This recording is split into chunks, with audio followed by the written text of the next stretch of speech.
Diga aí, comunidade, tudo bem com vocês? Eu sou Caio Costa. E eu sou Kaique Fialho, e está no ar o terceiro episódio do nosso Diga aí Podcast.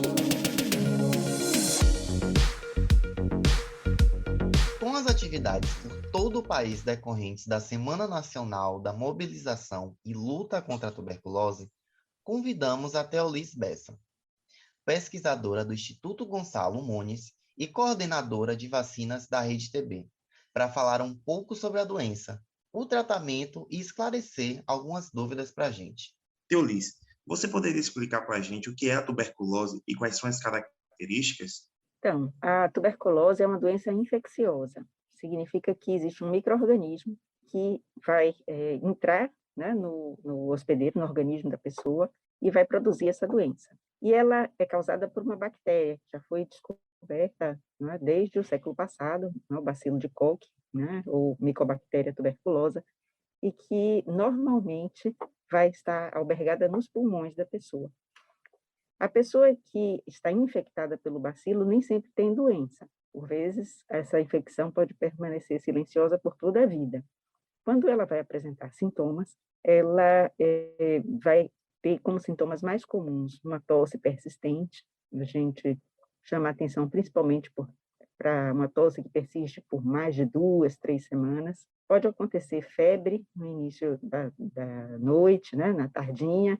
Pode acontecer também dor no peito, dor torácica, e a pessoa pode sofrer um emagrecimento súbito, né? Rapidamente perder bastante peso. Só que a gente chama a atenção que esses sintomas não necessariamente vêm todos juntos. Existem alguns sintomas que já popularmente as pessoas têm até mais consciência, como a presença de sangue no escarro, né? Quando a pessoa elimina essas secreções. No pulmão, normalmente a gente vê uma destruição do tecido do pulmão, né? Em forma buracos dentro do pulmão onde a bactéria se prolifera.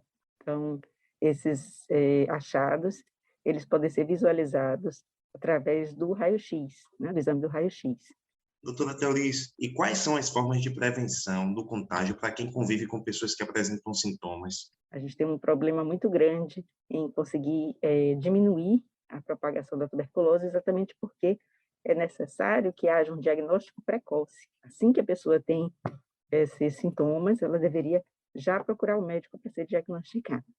Né? Enquanto a gente não tem o que a gente chama de negativação, né, dos carros, enquanto essa pessoa ainda é infecciosa, ela não deve conviver de forma próxima com os demais indivíduos de dentro de casa. Então, é bom que ela tenha um espaço separado para dormir, né, porque quanto mais tempo se passa próximo dessa pessoa que está tossindo, mais a chance de se contagiar, né, de se contaminar. É importante que ela esteja num cômodo que seja arejado, que entre o sol, porque isso faz com que o bacilo morra, né? A radiação do sol, a luz solar, ela mata o bacilo.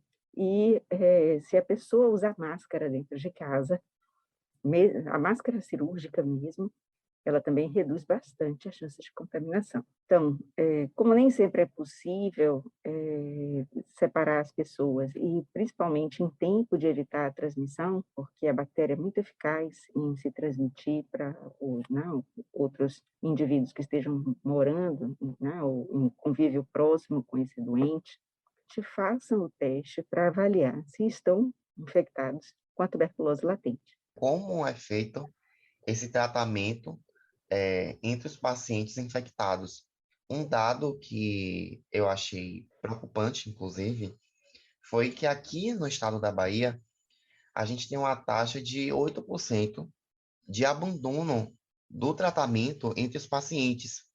Pacientes com tuberculose que abandonaram o tratamento antes do fim do tratamento. E quais são os riscos que essas pessoas estão correndo ao terminarem o tratamento antes do fim? Então, o tratamento, a gente tem 2 tipos de tratamento, né? A gente tem o tratamento dos indivíduos que estão infectados recém, então, essa profilaxia, né, para evitar que eles se tornem doentes, e temos o tratamento dos doentes, que já estão com uma tosse, a destruição pulmonar, e precisam, né, de ser tratados para eliminar a bactéria que está causando doença já. Nesses, né, casos, né, na verdade, em ambos os casos, os tratamentos são longos, eles duram muitos meses. No caso da profilaxia, pode durar, né, de 6 a 9 meses. No caso da doença ativa, o tratamento inicialmente dura 6 meses. Se o indivíduo deixa de tomar as medicações conforme prescrito nesse período, ele corre o risco de desenvolver o que a gente chama de tuberculose resistente. Ou seja, aquela bactéria que está nele, ela se torna não responsiva aos antibióticos que são usados normalmente, e ela continua a crescer, apesar, né, desses antibióticos serem administrados. Ela desenvolve mutações, e aí se torna uma bactéria resistente. E quando ela se torna resistente, ela pode ser transmitida para outras pessoas de uma forma já resistente, e aí esses indivíduos vão receber um tratamento que não vai surtir efeito neles, né? Vão ter que ser direcionados para outro tratamento. E esse novo tratamento, ao invés de durar 6 meses, ele vai durar 18 meses, no mínimo, 18 a 24 meses, que é um tratamento com drogas mais agressivas, drogas que podem causar mais efeitos colaterais. E para o sistema de saúde são drogas mais caras. Inclusive são drogas mais difíceis de administrar, que podem incluir injeções, né, drogas injetáveis. Então é da maior preocupação que realmente o indivíduo que tem a doença, ele procure seguir o tratamento da forma adequada, da forma correta. Ele coloca em risco as pessoas que moram junto com ele, e ele vai se colocar também numa situação em que ele vai precisar de um tratamento muito mais longo e muito mais difícil. Em casos extremos, essa resistência a drogas, né, a fármacos, ela pode levar a que o indivíduo tenha, inclusive, que remover partes do pulmão para poder diminuir a carga de bactéria. E isso leva também a uma série de consequências após a cura, né? Então, de ter que fazer uma fisioterapia respiratória, diminuir sua capacidade respiratória, fica com grandes sequelas, grandes cicatrizes no pulmão. Existe algum grupo social mais vulnerável à tuberculose? Existe. Então, já é demonstrado que pessoas que vivem em situação que a gente chama de aglomeração, né, e em más condições de vida, em cômodos, né, em casas que têm apenas um único cômodo, casas que têm poucas janelas, né, que evita, né, diminui a possibilidade de circulação de ar, que são as pessoas mais desfavorecidas economicamente, elas vão ter uma maior quantidade de casos, né, acontecendo nessa população. Outras situações que também estão relacionadas à situação de pobreza, como insegurança alimentar, a dieta pobre em proteínas, isso também vai levar a uma predisposição para a tuberculose.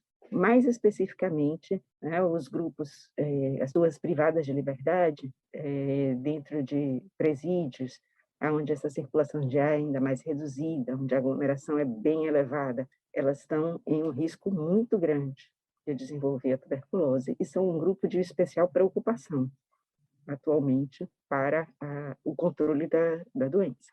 Outro grupo que tem também uma maior predisposição para desenvolver a doença são as pessoas que convivem com o vírus da imunodeficiência humana, o HIV. Nessas pessoas existe um risco aumentado de progressão, inclusive, da infecção para a doença ativa, né, que a gente chama, que é quando o paciente tem sintomas. Então, é muito recomendado que as pessoas que são diagnosticadas com tuberculose façam o teste para HIV, que ele seja prescrito, né, pelo médico que está assistindo essa pessoa, que a pessoa realize o teste.